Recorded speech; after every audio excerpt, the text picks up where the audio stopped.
is another edition of what we are reading. And one of the books I'm reading at the moment is this one, The Search for God and the Path to Persuasion by Peter May. A book all about how we can be more effective in persuading people of the truth of the gospel of Jesus and the Bible and of God.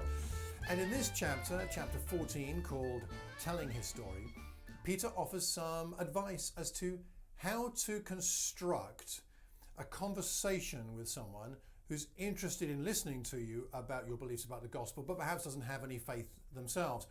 And so rather than talk about the Bible, because they may not believe in that, or even talking about Jesus, he suggests we might start with God. And he offers this memorable outline, an outline we can memorize as to a structure for conversations. I wonder what you think about this. So he says this, that perhaps we start with God, then we move on to man, then we go back to God, then we talk about what if I do, and conclude with what if I don't.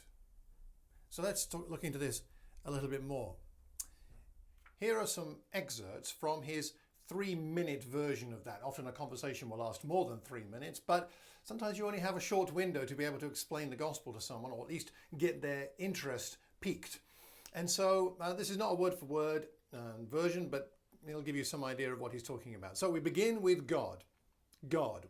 We believe in God for good reasons. He's the only credible explanation for the universe, both its creation out of nothing and its fine-tuning for intelligent life. We believe in the reality of good and evil, grounded in the ultimate goodness of God. The character of God's been revealed in the historic person of Jesus, and he was crucified and raised from the dead. Then we go to man. That's God first, then man. We believe humankind was intended to live in a close and dependent relationship with God. I like that. Reflecting his goodness. But we've declared our independence of God, and we've lived lives in isolation from him, following our own desires, and hence the mess we are in. So God, then man. Thirdly, back to God. God's ultimate character is love, and he set out on his own personal rescue mission to bring us back into a relationship with himself. He did that through Christ, who's an historic person. He came into our world, declared what we need to know. More than that, carried in himself the judgment that our independence deserves. Christ's death, we then talk about, experienced in our place.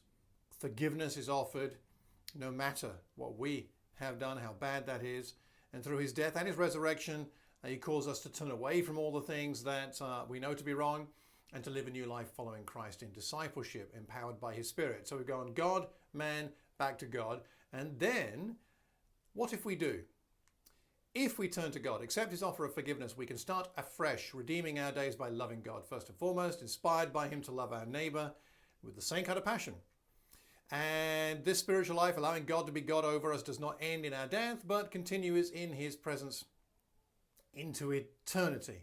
If God made this extraordinary world, why should we think he cannot make another?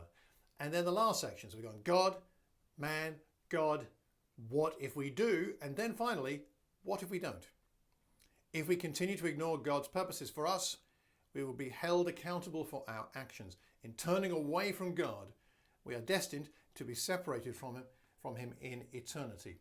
Not a heavy point, but a sobering point, perhaps. So what do you think about that sequence, that line of thinking, that line of explanation, if you're talking to someone who doesn't yet believe? You're not trying to convince them of everything straight away, but at least to give them the core of the message here, and to get them to think more deeply about their lives. So God, then man, then God, then what if I do, and then what if I don't? Have you found a particular way of explaining the gospel to be very effective with people who don't believe? Let me know. I and others who watch these would love to know, and let's share our collective wisdom and experience. You can email me, mccx@mac.com, or you can leave a message anywhere you hear or see this recording. Until the next time, I hope you have a wonderful day. God bless.